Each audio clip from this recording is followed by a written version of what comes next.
Once more the weather forecasters told us that it's going to be a good day to ride up to Dargaville Aero Club for their famous Saturday lunch. So Jared and I set off. We've picked a course up via the west coast today. So we take off from Waihi Beach, past Waihi with the gold mine tailing dams and the Martha mine in the distance there. We'll see a bit more of that on the way back. We cross over the hills and find the cloud base is quite low, but it's acceptable, and the forecast said it would get much better as we got nearer the west coast, and so it proved. This is the fertile land south of Auckland, much of it ploughed up, ready for the next planting, and some bits of the Manukau harbour here. We turn up the west coast and admire high tide and rough seas. This is Manukau harbour entrance, shortly followed by Piha, famous for the TV programme showing people being rescued from the wild surf here. It looks pretty rough all the way up here today, and it's not long before we get to Kaipara harbour entrance, very different looking to Manukau.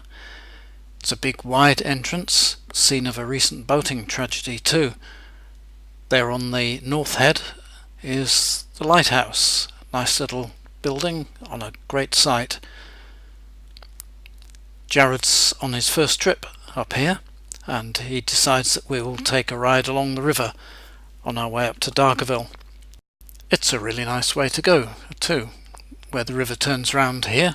There's Dargaville on the far bank. On this side, just after the road bridge, is the airfield with the runway. So we make the mandatory couple of turns, line up for the runway, and we're soon touching down, ready to taxi over to the clubhouse and see how many people are here. It's still pretty early, so there are not many people here yet.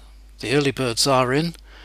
Jared's happy with the work so far, and as we walk down towards the clubhouse we see the club gyro on its way out, with a big and cheery wave from... oh, it was Jackie. Look how happy she is. That's her first ride in a gyro like that. Over in the club hangar are a couple more gyros. This really is becoming gyro central. But the big draw card, of course, is the lunch.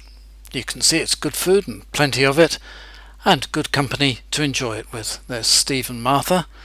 But we're ready soon to jump on board, wave goodbye to everybody who's left, pass that distinctive landmark river bridge once more, and then turn southwards on our way back home.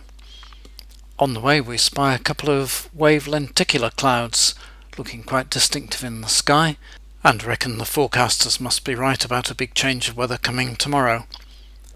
The Kaipara harbour looks really pretty from this side.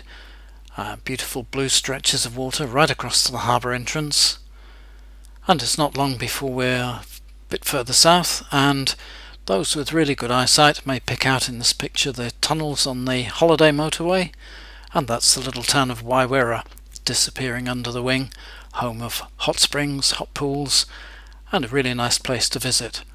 These little islands here are called the Noises, and we wonder what Captain Cook was thinking of when he named them. This is Waihi Island, looking a bit brown in summer, very popular holiday spot that, and Jared is happy to confirm that he's ready for the big sea crossing on our way to Thames.